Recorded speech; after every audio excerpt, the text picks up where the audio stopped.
Welcome to Astro Weekly for the week of October 28th until November 3rd.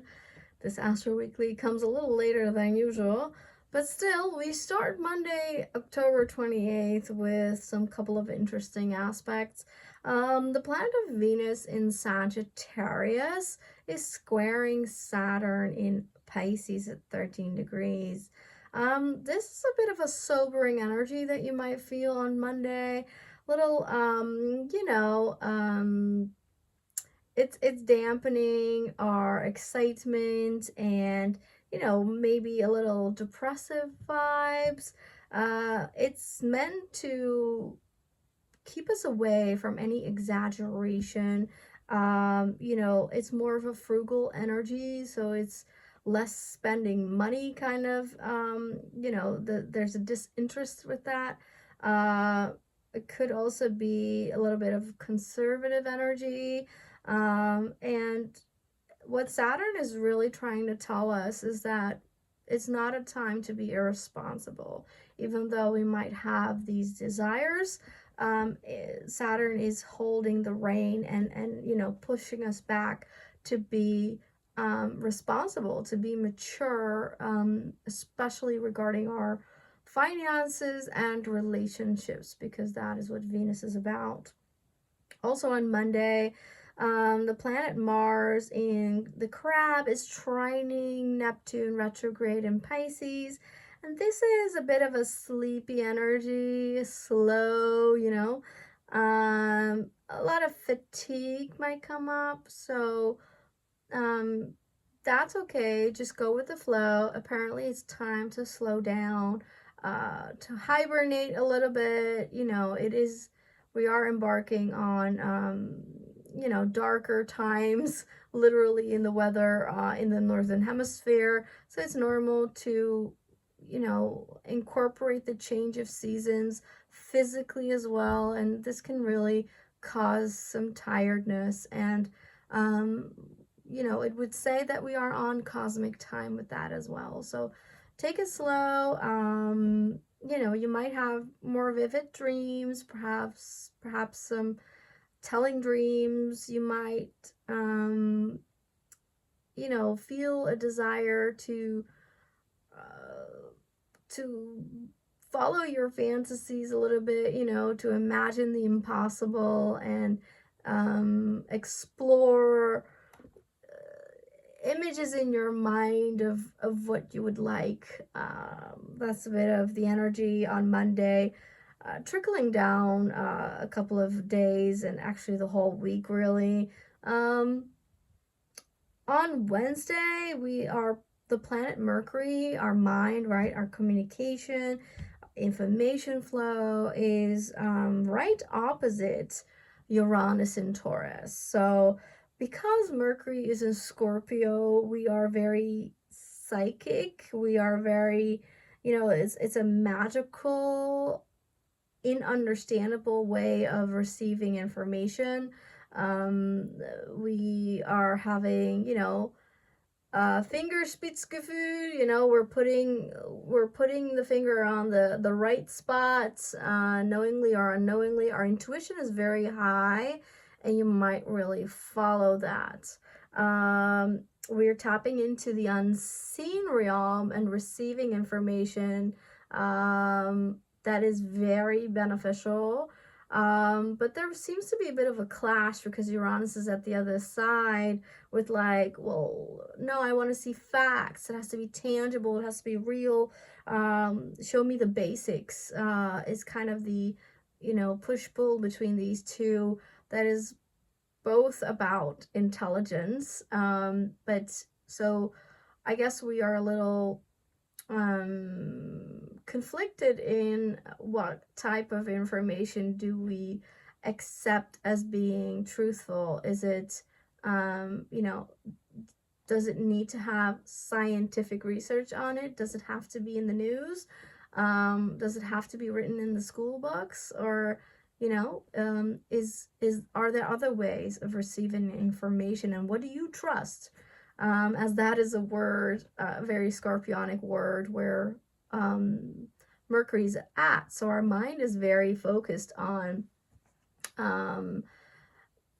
going deeper, going into the unseen, looking behind the scenes, and finding out some tough truths. So, we are tested around Wednesday with our intuition and with what to trust, what path to follow. And it might cause confliction within yourself, like, well, what is then? What do I trust? Which path? Is it, what I feel? Is it my sensitivity? My hunches that I have, I don't know why, or is it, do we somehow need someone else to tell us, or so there's a bit of energy of that, and that will also continue this week into the new moon as well, that occurs a little later on Thursday. This same Mercury in Scorpio is trining Neptune in Pisces. Now our mind is very in the unseen realm. We're tapping into high level intuition. You might have very psychic dreams around Thursday. Your dreams might be really important, like what goes on. You might receive some messages through your dreams. It's about holding the vision and imagining, you know, without restraints. And it's also tapping away from the illusions, and it's like waking up to the deeper meaning of things, and also kind of connecting the dots of things occurring in your subconscious related to family, karma, relationship patterns, behavioral patterns, basically your psychology and what is the real root of these things. And it can go very deep, and Neptune will try to explain to us that, how deep it goes. So you might have aha moments, basically bursting a few bubbles, but it will be very healing, hopefully. On Friday, we have a very powerful, intense new moon in Scorpio. We are, because of the Scorpio season, but also because of specific astrological alignments, such as a very powerful Mars-Pluto opposition that occurs this week for the first time. We are in a season of transformation, right? And this new moon in Scorpio on Friday is a testimony to that. What is transformation? So the form transforms, right? So the form changes shape. And that's why Scorpio is known to be about death, right? And ending, and then being reborn from the ashes of what is no longer there. A regeneration kind of energy, a rebirth, a renewal, which is the vibe of this new moon in Scorpio. But transformation, we can really understand by getting the visuality of, the process of a butterfly, which starts as a caterpillar, then has to cocoon, and then turns into a beautiful butterfly, right? These are three very different shapes, different phases and forms that completely changes the being of that certain animal. And that's the Scorpio vibe. Like, you completely change, you metamorphosize into different versions of yourself. And we do that by completely getting rid of parts of you, such as that, shape shifting of a butterfly caterpillar story. And I found it very interesting that, a caterpillar is basically like an insect, right? It walks, has to walk, it is earthbound, and that's very, it ties into the Scorpio karmic story. First, you start very earthbound, earth lessons, very 3D, about the materialistic aspect of life. You get entangled into, money, possessions, and all that earthly life, and believing only in the visual side of it, the things you can touch, so to speak. And then I found very interesting that the shifts into a cocoon.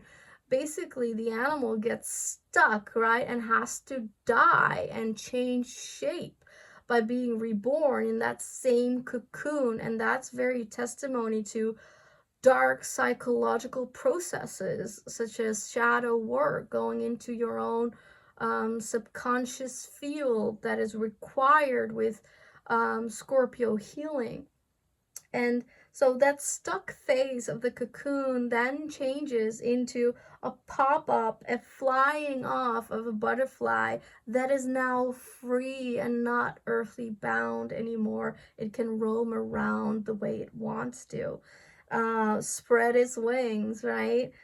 So I think these three phases, that changes completely from the core up, all the way into its shape, into another form, is very, it's a very good way to understand the Scorpio energy, and it is part of the new moon Scorpio vibe, in that where are you in that basically 3-step process? Are you the caterpillar? Are you in the cocoon phase? Are you in the spreading your wings, being liberated and free phase? So, I have a new moon video about this Scorpio lunation, and I explained to you very deeply what it's all about. I highly recommend, because we are working with this energy so strong the coming time, because we are in a Mars-Pluto opposition for such a long time, due to Mars's retrograde soon. On Saturday, the planet Mercury, governing our mind, communication, right? The words we use, our intelligence, our information flow, our desire to learn, is moving into Sagittarius. So our mind is completely expanded. We are very excited, we exhilarated, we are more motivated and inspired to learn new things, to expand our beliefs. And this is also interesting, that because Mercury is about information and higher learning, basically, here we receive a desire to double check on information, to have multiple sources before we commit and, devote ourselves to a certain piece of information, and we're also more social and outgoing, and we might really feel that over the weekend. Interestingly, the moon is also moving into Sagittarius, almost simultaneously as Mercury moves into Sagittarius. So big fun energy in the weekend, and that's a very welcoming energy after such, kind of a couple of a little tougher days, I would say, slower days, and then that huge change on Friday with the new moon in Scorpio. Maybe now, if you've done that process, the caterpillar, cocoon, butterfly process, then Mercury Sagittarius, Moon Sagittarius over this weekend would really indicate that, you're ready to liberate yourself. You're ready to spread your wings and, maybe learn a new language, visit a new country, or at least you're very interested in these themes. On Sunday, the Mars crab opposite Pluto in Capricorn is exact at 29 degrees. This is very tough energy that I speak about a lot in the new moon Scorpio video. But in essence, this is about healing very deep father mother wounds. This is about intergenerational trauma healing. It is a death of an era. Okay, we are closing out a huge chapter in a lot of governing systems, a lot of hierarchical, patriarchal systems. It is a karmic cleanup, okay, and that's part of this new moon in Scorpio as well. It's no coincidence that this opposition is, so strong during this new moon in Scorpio, and we are confronted with very unbearable, raw, truths that we have to deal and process, and that's part of the Scorpio transformation energy that we're in. Um, Later, that Mars moves into Leo on Sunday, and then the energy changes because Leo is a different vibe. So now we're ready to roar. Now we're ready to be so brave and loud and outgoing. We're ready to express how we feel. We're ready to be very bold about it. So from Sunday on, you can expect people to be very more clear about what they feel and what they stand for, what their opinions are. Also, because Mercury is in Sagittarius, which is all about expressing your opinions, your perspective. Um, but Mars moving into Leo is um, gives us the information that very soon Mars is going to go into its retrograde 1 month later. So we are very strongly in Mars pre-shadow period. So it means that it's not the usual energy of Mars and Leo. It's not as strong as it usually would be. But, we are very heart centered. We have already been very heart centered with Mars in the crab, except that was so sensitive and it was maybe hard to express the feelings. Now we are outward going with this, and our heart is on our sleeve, and we have very strong expressions about it. We might be a little bit dramatic about it, but it also gives us a little excitement, oddly enough, as well, like how to lead and manage our life, how to explore new motivations we have, except that it's a bit of a contemplation, energy, in that we are thinking, exploring these new paths, these new interests, this new inspired action that we want to take. But we're not there yet. We're not ready to fully go forward with those ideas. But, we feel the fire burning now to have more joy and to follow the path of joy, to follow the path of the heart, and to be so courageous about it. Very, as I said, outward expressive about it. But still, if there's something you want to do, initiate, start, you still have basically a month to do so, because once Mars is retrograde, it is not advisable to do so. Unless you have Mars retrograde in your own chart, then the story changes. But generally, that is not a good time to initiate or start anything. So you do have a little bit of time. Maybe that Mars in Leo from Sunday on will give you the energy that you might, put out a few lines of interest that you want to pursue, but you don't have a lot of time left, unfortunately. So that's why I think it's a very explorative energy of like, hey, I have new interests. My heart says this, and maybe I should focus on that. The heart is leading us, and I think that's only a very good thing. So yeah, this is again a huge season of transformation. I'd say a huge week of transformation. So follow the lead, follow the energy, be honest to yourself, trust yourself and your own intuition, and you will lead the right path. Have a good week. See you soon.